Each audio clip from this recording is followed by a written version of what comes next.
네, 미래의 신재생 에너지인 태양광은 일반 투자자들에게도 매력적인 사업 아이템인데요. 특히 은퇴 자금을 투자해서 노후를 대비하는 경우가 많죠. 그런데 최근 이 수익성을 좌우하는 중요한 요소인 REC 가격이 폭락함에 따라 밤잠을 못 이루는 투자자들이 늘고 있다고 합니다. 또 전라북도의 경우에는 태양광 설치율이 전국적으로 1위라고 하는데요. 그래서 농촌 지역 곳곳에서 나타나는 태양광 사업의 부작용에 대해서도 이야기 나눠봅니다.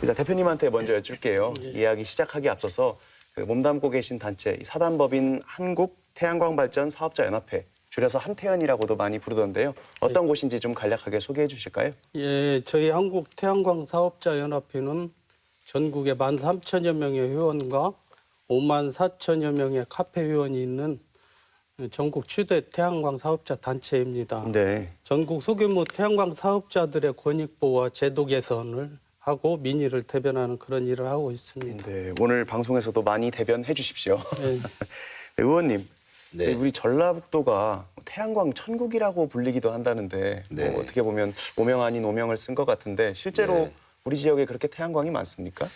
네, 그 통계치도 이제 나와 있지만은 우리 전라북도가 일단은 공기가 맑고 또 기온이 다른 데하고 차이가 나서 다른 그 지역보다 효율이 1%, 2% 정도 높다고 그렇습니다. 네. 그렇기 때문에 많은 분들이 전라북도 와서 이렇게 그 태양광을 하고 있는데 네. 제가 통계치를 이렇게 쭉 한번 살펴봤습니다. 17년도에 개수가 25,000개 이상이 됐는데 전국적으로. 네, 전국적으로 우리 전라북도가 이제 엄청나게 비율이 높습니다. 27%입니다. 네. 그리고 18년도는 그 95.96% 네. 이렇게 그 지역에 많이 이렇게 몰려와서 하는데 이렇게 많다는 것에 저도 깜짝 놀랐습니다. 네, 어떤 뭐 토지 면적이나 인구, 경제력에 비해서는 전국적으로 굉장히 비율이 높네요. 그렇습니다. 네. 네. 근데 아까 의원님이 우리 전라북도 지역이 그렇게 많이 태양광 발전이 이루어지는 이유에 대해서 공기가 좋아서 온도가 맞아서 이렇게 말씀하셨는데 실제 사업자 입장에서도 그래서 인기가 좋은 겁니까? 그런 점도 있겠지만 아무래도 태양광은 일조량이 좋은 평야 지역이 많은 또 토지 가격도 저렴한 게 전북에 많이 한다고 이렇게 보여집니다. 땅값이 싸서 좀 인기가 저렴도 많다. 하고 일조량이 전남, 전북 뭐 이쪽으로 좋아서 그리 많이 들어와서 이제 용량이 없어지고 하니까 충남 위쪽으로 이렇게 올라가는 그런 구조라고 보시면 될 것 같습니다. 근데 제가 생각하기에 이제 가장 그런 큰 원인은 지가가 아무래도 다른 데 비해서 저렴하다. 이게 가장 큰 메리트가 아닐까 생각해요. 그렇죠. 네. 그러니까 그래서 발생한 문제가 그 농림축산식품부의 그쪽 자료에 따르면 전국에서 농지를 태양광 시설로 전용한 게 전라북도가 단연 1위입니다. 예, 지금 2,070.5헥타르 11,528건이거든요. 그러니까 농지를 기준으로 농지에 태양광 발전소가 생긴 것은 전국에서 단연 1위입니다. 네. 그러니까 이제 여기 좀 덧붙여서 이제 그게 또 한편으로는 뭐냐면 그만큼 우리 그 농촌 지역과 농민들이 농업으로만은 생활하기가 힘들어서 이 태양광으로 전환을 하는 경우가 많기 때문에 전라북도가 1, 2위인 건 그만큼 어떻게 보면 농촌 지역의 어려움을 또한 반증해 주는 거라고 할 수 있을 것 같아요. 네. 우리 지역이 태양광 발전 설치율이 높다는 것이 그렇게 꼭 썩 반길 만한 소식은 아닐 수도 있겠군요.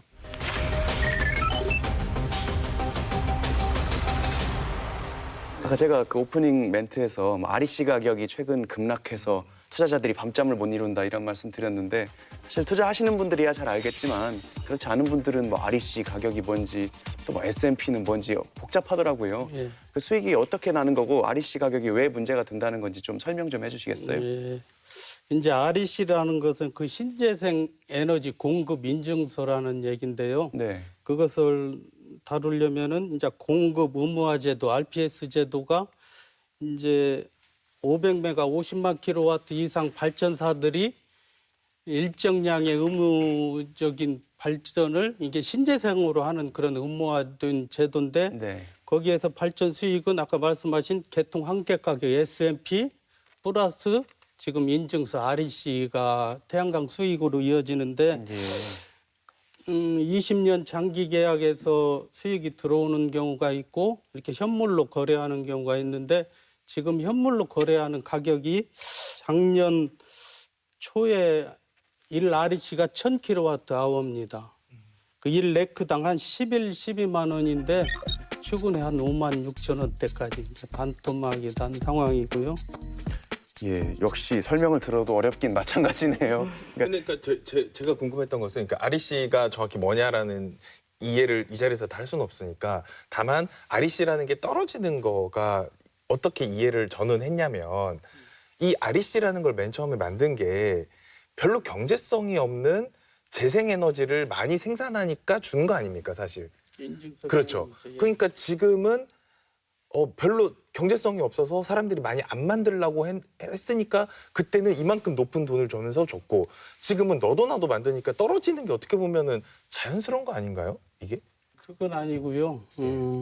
기존에는 이제 신재생을 시작하면서 네. FIT라고 어느 정도 소득을 이렇게 보장해 주는 제도였는데 이제 최근에는 이렇게 RPS 제도로 바꾸면서 이제 경쟁 뭐 서로 수요가 경쟁이 되기 때문에 그런 논리에 의해서 이제 떨어지는 그런 구조인데 그것은 충분히 정부가 정책적 의지만 있으면은 어느 정도의 수익선은 이렇게 조정을 할 수 있다고 보고 25일 날 그렇지 않아도 정부에서 그런 단기 대책은 내놨습니다. 네. 더 자세히.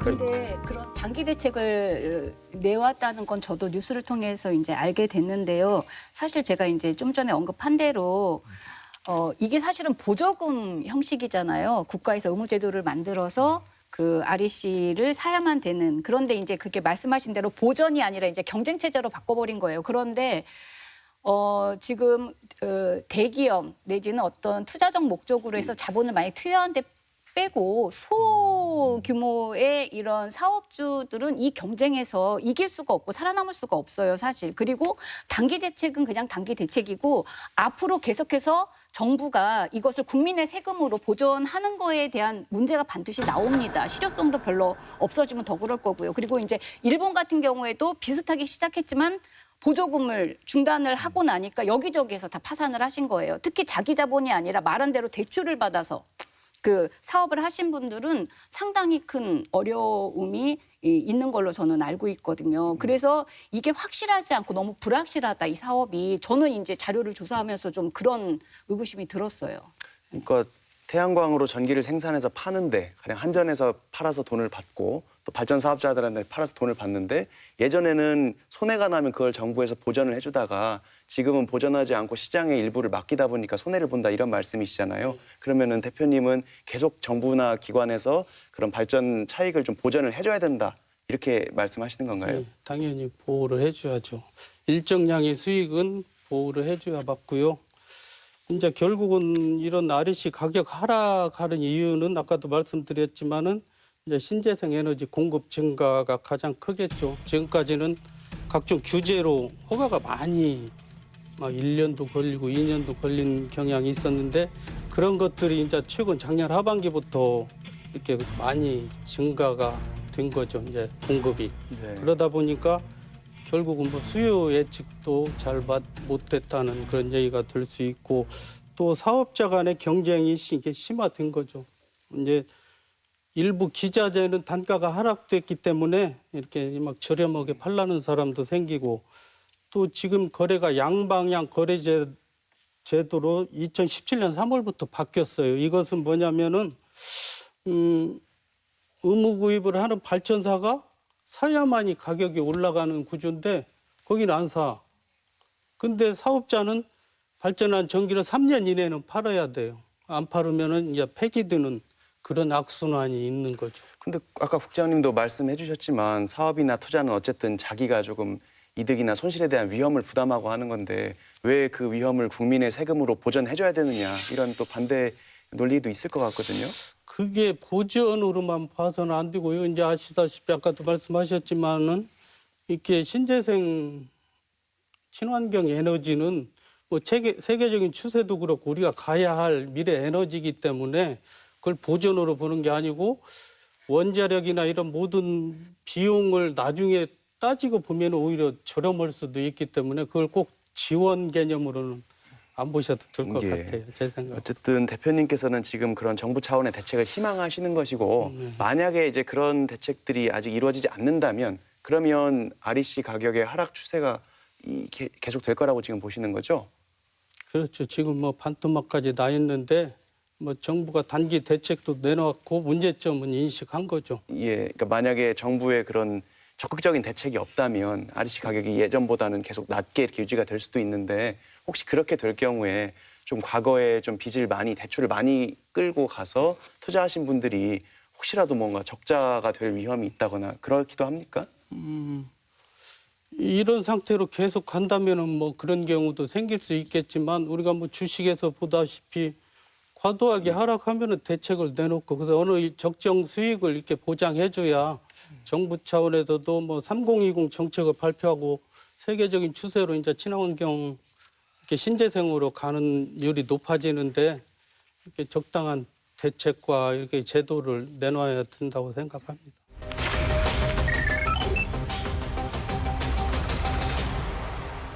그 사업 태양광 발전소 인근의 주민들이나 또 환경을 중시하는 사람들 입장에서는 너무 무분별하게 살림이 훼손되고 지역 주민들의 삼터가 침범받는다는 측면이 있다고 지금 문제 제기를 하는 것 같거든요. 그런 이야기가 있지요? 네, 그렇습니다. 우리 그 장수의 그 상평 마을이라고 하는 데가 있는데 거기는 이렇게 그 달팽이 축사를 쳤어요.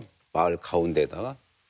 근데 갑자기 그 달팽이 그런 진행을 안 하고 태양광을 한다고 해서 그 마을 한 가운데다가 하니까 그것도 그 자가로 이용해서 작은 것이 아니고 큰 대단위로 하니까 마을에서 시위를 하고 이렇게 여러 가지 그 내용들이 아주 많았었습니다. 네. 그래서 여러 의견을 듣다 보니까 그 전라북도에 이 관련된 제한 조례들이 없더라고요. 말하자면 지역 주민들하고 그 태양광을 설치를 하면은 그래도 인근의 지역 주민들하고 상생하는 차원에서 우리가 이러이러한 내용을 하니까 이런 부분에서 양해를 해 주십시오라든가 이런 것이 없이 그냥 전혀 생각 없이 바로 만드니까 지역 주민들이 굉장히 이게 반대를 하는 경우가 아주 많고요.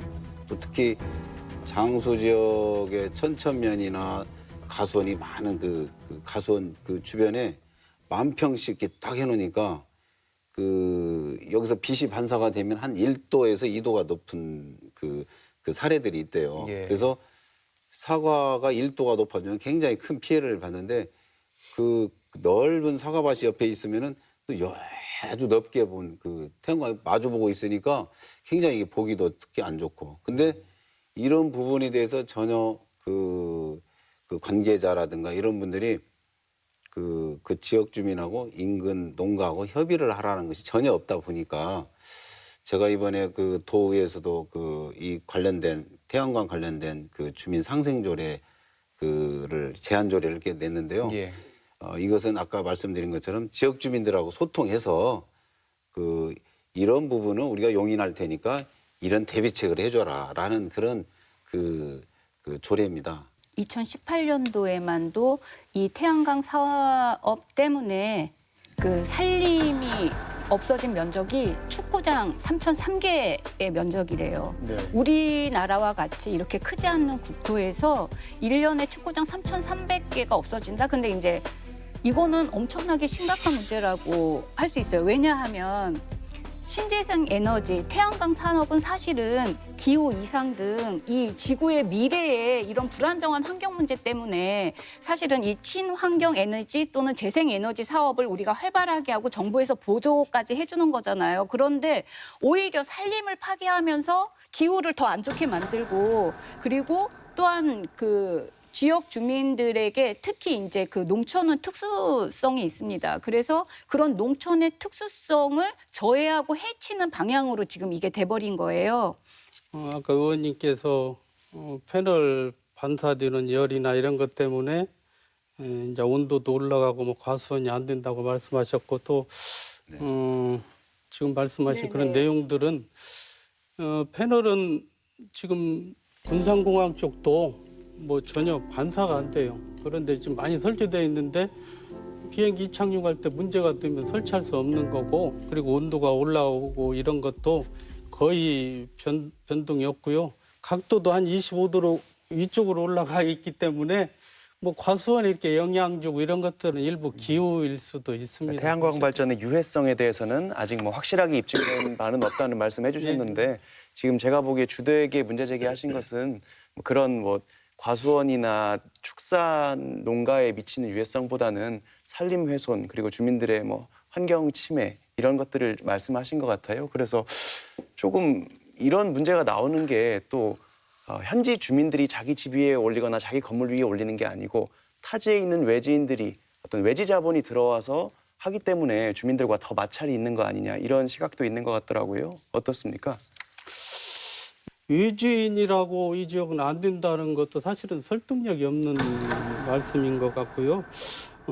지금도 이제 인허가시에 이렇게 마을 지원금이라든지 또 뭐 여러 가지 이렇게 집을 드는 곳도 있다고 보여지는데 이렇게 소규모 사업주들한테는 좀 재고가 고려가 돼야 되겠지만은 이제 뭐 대규모 사업 같은 경우는 뭐 지역 협력 지원비라든지 뭐 수익 공유를 할 수 있는 그런 방안도 검토할 필요는 있다고 생각이 듭니다. 제가 아는 이장님은 내가 땅이 있는지를 어떻게 알고 전화가 왔다는 거예요. 그러면서 토지 갖고 계시지 않느냐. 그러니까 태양광 한번 해보시면 어떡하느냐. 여기 장수에 사시는 분이세요. 네. 예. 그러니까 그분은 황당한 거죠. 내가 땅 있는지 어떻게 정보를 알고 나한테 전화해서 이렇게 사업을 하라고 할까. 그래서 제가 말씀드리고 싶은 것은 원래 취지하고는 다르게 이게 이익 창출의 어떤 도구처럼 되고 여기에 어떤 그런 정신은 없어지고 어떤 사업자들이 달라붙으면서 뭔가 이런 부작용들이 일어나는 거죠. 원래 신재생 에너지 사업은 이렇게 가면 안 되는 거거든요. 그래서 제가 그 말씀을 드리고 싶은 거예요. 물론 뭐 과도한 그런 것들은 뭐 개선이 돼야 되겠지만 이렇게 과도한 산림훼손 이런 것들은 문제가 되겠지만은 최근에는 규제가 만만치 않아요. 거의 산에는 뭐 할 수 없을 정도로 너무 과도하게 규제가 이루어졌는데 그 실례로 일반 산은 괜찮은데 그냥 밭 같은 것도 지목이 산이 돼 있는 것도 가중치도 줄이고 20년 후에는 이렇게 원상복구 하라는 이렇게 과도한 그런 규제가 있기 때문에 그런 것도 이제 막을 수 있다.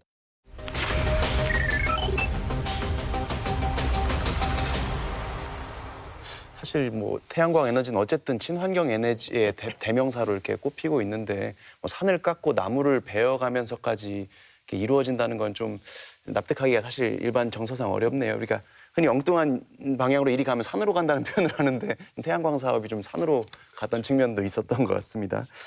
그 아까 의원님께서 조례 말씀을 해주셨어요. 네. 그 발의하신 조례가 전라북도 전기 사업 주민 상생 조례 네. 같은데요. 그렇습니다. 아마 이런 부분들을 조금 문제점을 해소하는 데 도움이 될 거라고 보시고 발의하신 거겠죠? 그렇습니다. 우리 장수뿐만 아니라 각 14개 시군 고루 농민들하고 그 사업자들하고 갈등이 아주 많습니다. 그리고 최근에 도에서는 그 1000km인가요? 1000km 미만인 경우는 시군에다 이렇게 지금 그 허가권을 완전히 넘기려고 하는 경우가 많습니다. 왜냐하면은 전라북도 이 갑자기 양이 많아지니까 도청에 관련된 담당 과장하고 팀장 그 직원들이 감당을 못해요. 예. 일을. 그런 정도로 와서 1000km 이하는 각 시군에서 자율적으로 할 수 있도록 그 해주자라는 그런 그 협의도 오고 그래서 이것은 안 된다. 1000kW 이하 용량은 시군에서 시군에서 하도록 이렇게 예. 돼 있습니다. 그래서 일단은 그 지금 협의 중인 걸로 알고 있습니다. 이 부분에 대해서. 시행 중입니다. 네, 준비 중이고 그다음에 지역 주민들하고 협의를 좀 해서 아까 제가 말씀드린 것처럼 그 지역 주민들의 반대가 있는 곳을 좀 피해서 한다든가 또 지역 주민들의 갑자기 그 애지에서 오셔서 땅을 사가지고 그냥 전혀 연결도 없이 협의도 없이 심지어는 이장님이나 그 동네 사람들 모르는 상태에서 갑자기 그냥 저녁에 공사가 이루어지는 경우들이 많다 보니까 예. 이런 조례를 만들게 됐습니다. 그래서 앞으로는 이게 법적인 제한은 없지만은 그 서류상 구비할 때 지역 주민의 동의서를 첨부해서 제출을 하도록 이 부분에 대해서 그 관련된 상임위에서 상당히 여러 가지 토론이 많았었습니다. 예. 근데 그 담당 과장 국장도 지역에 이런 문제점이 있으니까 이런 것들은 해야 된다라고 해서 이렇게 최근에 아마 그 도에서는 저희가 처음으로 이렇게 그 이 관련된 그 상생조례를 만들었습니다. 그 상생조례 안에는 지역 네. 주민 동의서를 받아와야만 해주겠다 이런 내용은 없는 거죠? 그런 내용은 있습니다. 이랬는데 그 필수 조건은 아닌데 그 협의를 해서 상호 협력을 해야 된다 이런 내용을 넣어놨습니다. 조금 네. 이제 의원님 생각하고 다른 게 이게 국가에서 엄격하게 조례나 법률로서 이러이러한 경우 예를 들어서 마을과 설치 기간의 거리의 어떤 이격이라든가 이런 것들을 정확하게 해줘서 그렇죠. 주민들 동의 없이도 그냥 그 조건에 맞으면 허가가 되는 그 방향으로 가야 저는 맞다고 생각하거든요. 왜 그러냐면 제가 본 거로는 이 태양광 갖고 이거를 찬성하느냐 반대하느냐로 정말 마을이 갈라지는 경우를 진짜 많이 있습니다. 봤거든요. 네. 진짜. 그러니까 이게 어떻게든 분란이 안 생길 수는 없을 것 같던데요. 이게 근데 이렇게 찬성을 받는 그 것은. 법에 그 지역 주민의 몇 메타, 뭐 100m면 100m는 동의서를 첨부하도록 이제 법적인 저희가 조례를 했기 때문에 아마 나중에 법으로 그 규제가 그렇게 될 가능성이 많습니다. 원래는 그 여러 조례 중에 조례가 먼저 된 뒤에 법이 만들어진 경우도 있는데 법은 돼 있는데 그런 조항이 없어요. 그래서 아마 이런 것들이 각 처에서 문제가 됐기 때문에 아마 조례를 기준으로 해서 나중에 법적인 조항이 만들어지지 않을까 저는 이렇게 전망을 합니다. 네, 일단 현재는 법에는 그런 일률적인 규제 조항은 없고 그렇습니다. 지금으로서는 네. 지자체마다 조례를 각자 둬서 그렇죠. 어떤 곳은 뭐 주거 밀집 지역으로부터 몇 미터 떨어져라, 그렇습니다. 아니면 도로로부터 몇 미터 떨어져라, 네. 다 들쑥날쑥한 상황이고요. 그렇습니다. 네. 네, 제가 들어본 한 사례는 그 김제 상동마을 쪽이었나요? 이렇게 마을 주변에 1km 반경 1km 안에 수십 개의 태양광 발전소가 들어서서 거의 마을을 둘러싸다시피 했다 이런 소식도 들었거든요. 혹시 들어보셨나요? 그렇죠. 저희가 얼마 전에 MBC에서 뉴스 나왔던데 그 익산 금마 미륵사지 근처에 태양광 발전소 들어가는 것 때문에 익산시에서는 허가 요건에 맞으니까 우리는 허가 안 해줄 수밖에 없다라고 돼 있는데 영주시 같은 경우는 발전 시설 허가 기준이 8개입니다. 8개. 그러니까 예를 들어서 여기에는 뭐도 있냐면요. 관광지, 관광단지 경계로부터 직선거리 1000m 이내에 입지하지 아니해야 될 것도 있고 철새 등 조류의 이동 경로 방해 및 충돌 지역도 있고 국가지정 문화재나 도지정 문화재로부터 500m 이내에 입지하지 아니할 것. 이게 굉장히 디테일하게 정해놨거든요. 네. 그러니까 결국 이번에 익산 미륵사지 근처에 들어가는 것도 조례가 이렇게 디테일하게 안 돼 있으니까 그런 조례 허점을 보고 들어간 걸 수도 있거든요. 그러니까 김제 상동마을 같은 경우에도 명백합니다. 그러니까 그 관에서 명백하게 이런 것들을 미리미리 정해놓지 않았기 때문에 들어갈 수밖에 없었던 거죠. 물론 과도한 것은 규제를 당연히 해야죠. 뭐 그것까지는 인정하는데 이런 청정에너지 태양광 등 이게 신재생 사업을 과도하게 우리 지역이 안 돼. 뭐 이런 무차별적인 이렇게 반대만 하다 보면은 좀 문제가 있다고 보고 조금 이렇게 긍정적으로도 좀 봐주시는 그런 아량도 필요하다고 생각해요. 그러니까 지금 그러니까 왜 이런 정서가 생기는지에 대해서 저는 꼭 말씀드리고 싶었던 게 태양광이나 풍력이나 조력이나 지열 같은 경우는 저는 정말 더 성장해야 되는 분야라고 생각하거든요. 근데 독일 같은 경우는 지금 현재 석탄 화력 보다 태양광이 이미 따랐지 않습니까? 점유율을. 근데 이게 독일의 사례를 보면 창문을 태양광 판넬로 돼 있거나 그러니까 투명 판넬로 돼 있어서 창문 자체가 태양광 지별판이라든가 아니면은 도로를 태양광으로 깔아버렸어요. 그래서 열선을 깔 필요도 없어요. 그냥 그렇게 한다든가 아니면은 모든 공공시설에 대해서 태양광이 적극적으로 들어가서 그러니까 우리가 생각하는 태양광은 약간 어떤 그런 측면이 많았다라는 거죠. 예를 들어서 지금 전라북 도청이 저렇게 있지만 도청 옆면이 태양광으로 싹 돼 있다든가 이게 우리가 생각하고 상상했었던 태양광 미래 모습이었는데 그렇게 가는 게 아니고 산을 깎고 밭을 태양광으로 만드는 모습으로 나오니까 도민들 입장에서는 이건 아닌 것 같은데 라고 얘기를 하고 있는데 다시 앞으로 돌아가서 좀 죄송하지만 REC 가격이 폭락하니까 정부에서 보존해줘라. 이거에서 정말 정서적으로 동의를 못 하겠는 거예요. 예. 산도 깎아내고 주민들이 힘들다고 하더라도 염전 쫓아내서 염전을 태양광으로 만들고 과수원 태양광으로 만들고 어디가 주변에서 계속 태양광이 만드니까 여기서 못 살겠다 해가지고 농지를 팔면 감사합니다 하고 거기서 또 태양광 만들고 그렇게 태양광을 만든 다음에 이제 우리가 REC 가격이 떨어졌으니까 보전해줘라라고 하는 것에 대해서는 전 정말 도움이 됩니다. 그러니까 대표님이 그랬진 건 아니시잖아요. 죄송해요. 보전 개념이 네. 아니라 정상적으로 제도 개선을 하자는 거고 이제 아시겠지만 2030년도에 전체 발전량의 20%, 2040년도에 35%를 정부가 발표를 했어요. 그건 네.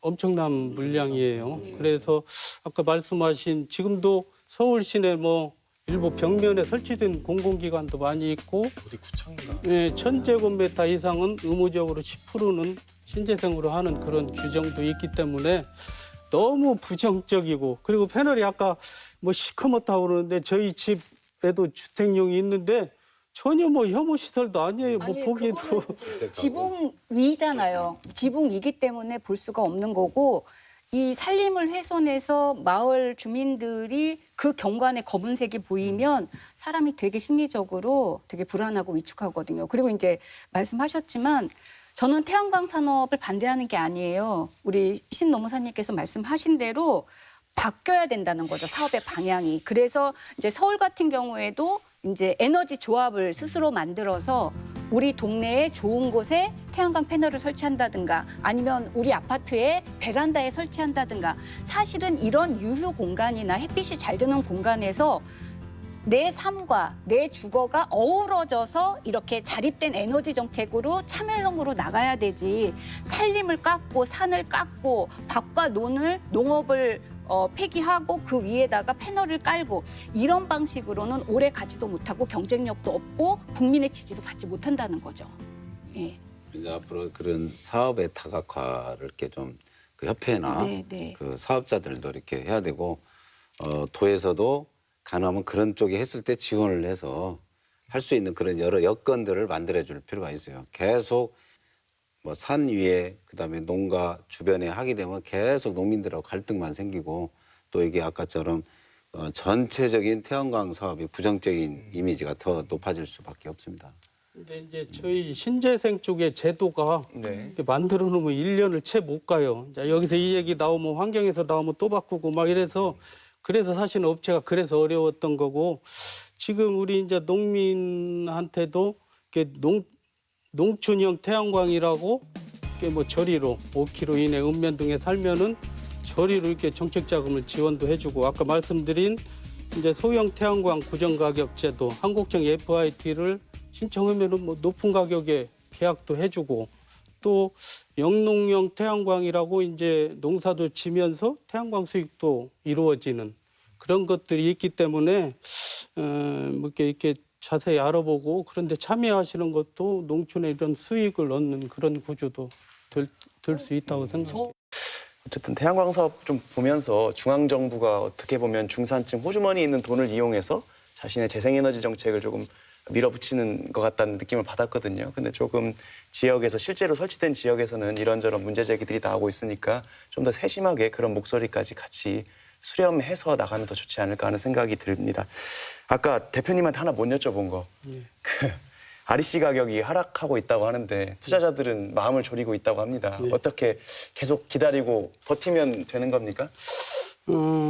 조금 늦은 감은 있지만 25일에 이제 단기 대책 여러 가지를 내놨습니다. 그래서 반등이 시간이 좀 지나면 이루어질 걸로도 생각이 들고 네. 뭐 추가적인 대책도 내놓겠다는 이런 이야기가 있었기 때문에 태양광 토지도 많이 상승했어요. 그리고 이제 규제로 뭐 헐 개수도 많지 않고 아까 말씀드린 한전 용량도 없기 때문에 또 이제 정부의 정책으로 뭐 20%, 30%, 뭐 35% 이렇게 올린다고 하기 때문에 뭐 장기적으로는 그냥 긍정적으로 이렇게 보아도 뭐 괜찮을 듯 싶습니다. 이미 기득권을 가지고 있는 발전소들의 가치는 앞으로 상승할 것이다.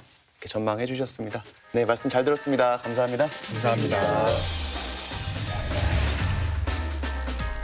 이슈 옥타곤에서는 다양한 사회 문제에 관한 제보를 받고 있습니다. 시청자 여러분의 많은 관심 부탁드립니다. 조물주 위에 건물주 이런 우스갯소리가 있죠. 요즘 청소년들 장래 희망이 건물주라는 말은 이 같은 현실을 반영하고 있는데요. 최근 조사된 임대사업자 등록 현황에 따르면 전주시에도 임대주택을 보유하고 있는 10대가 있는 것으로 나타나 도민들에게 허탈함을 안겨주고 있습니다. 자산 불평등, 소득 불평등도 문제지만 보다 더 심각한 건 이로 인해 도민들이 느낄 상대적 박탈감이 아닐까요? 지금까지 이슈 옥타곤이었습니다. 감사합니다.